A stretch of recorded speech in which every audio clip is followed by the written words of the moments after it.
நம்மில் பலருக்கும் பழைய சாதம் பிடிக்கும். அது மிகவும் மிருதுவாகவும் சுவையாகவும் இருக்கும். சின்ன வெங்காயம், ஊறுகாய் இருந்தால் சட்டி சட்டியாக பழைய சோறு சாப்பிடுவாங்க.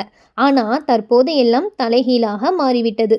பெரும்பாலும் நாம் எஞ்சிய அரிசி உணவுகளை ஃப்ரிட்ஜில் சேமித்து வைக்கிறோம். தேவைப்படும் போது அதை எடுத்து சூடுபடுத்தி சாப்பிடும் பழக்கம் தற்போது சாதாரணமாகிவிட்டது. மீந்த சாதத்தை சூடுபடுத்தி சாப்பிடும்போது அது ஆரோக்கியத்திற்கு மிகவும் தீங்கு விளைவிக்கிறது. அதை பற்றி டீட்டெயிலாக இந்த வீடியோவில் பார்க்கலாம். அதுக்கு முன்னாடி சுமிஸ் ஹெல்த் அண்ட் பியூட்டி சேனலை சப்ஸ்கிரைப் பண்ணிவிட்டு கூடவே பக்கத்தில் இருக்கிற பெல் ஐக்கான் கிளிக் பண்ணி அதில் ஆளுங்கிற ஆப்ஷனும் கொடுத்துக்கோங்க. பொதுவாக அரிசி சாதத்தை மீண்டும் சூடுபடுத்தி சாப்பிட்டால் அது விஷமாக மாறும் என்று மருத்துவ நிபுணர்கள் எச்சரிக்கிறாங்க. அரிசி சாதம் மற்ற உணவுகளைப் போல் இல்லாமல் பேசிலஸ் செரியஸ் என்ற பாக்டீரியா உள்ளது. இது சாதத்தை நம்ம மீண்டும் சூடுபடுத்தும் போது இந்த பாக்டீரியா விஷத்தன்மையுடையதாக மாறுகிறது. அரிசியை சமைக்கும் போது அதிலுள்ள பேசிலஸ் செரியஸ் என்னும் பாக்டீரியா அழிக்கப்படுகிறது.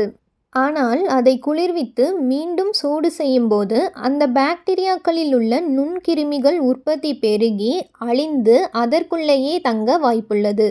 எனவேதான் சாதத்தை சூடுபடுத்தி சாப்பிடுவதை தவிர்ப்பது நல்லது என்று மருத்துவ நிபுணர்கள் கூறுகிறார்கள்.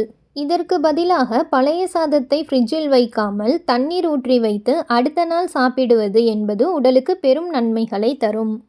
இந்த வீடியோ உங்களுக்கு யூஸ்ஃபுல்லாக இருந்தால் மறக்காமல் நம்ம சேனலை சப்ஸ்கிரைப் பண்ணிவிட்டு இந்த வீடியோக்கு ஒரு லைக் பண்ணிடுங்க. தேங்க்ஸ் ஃபார் வாட்சிங்.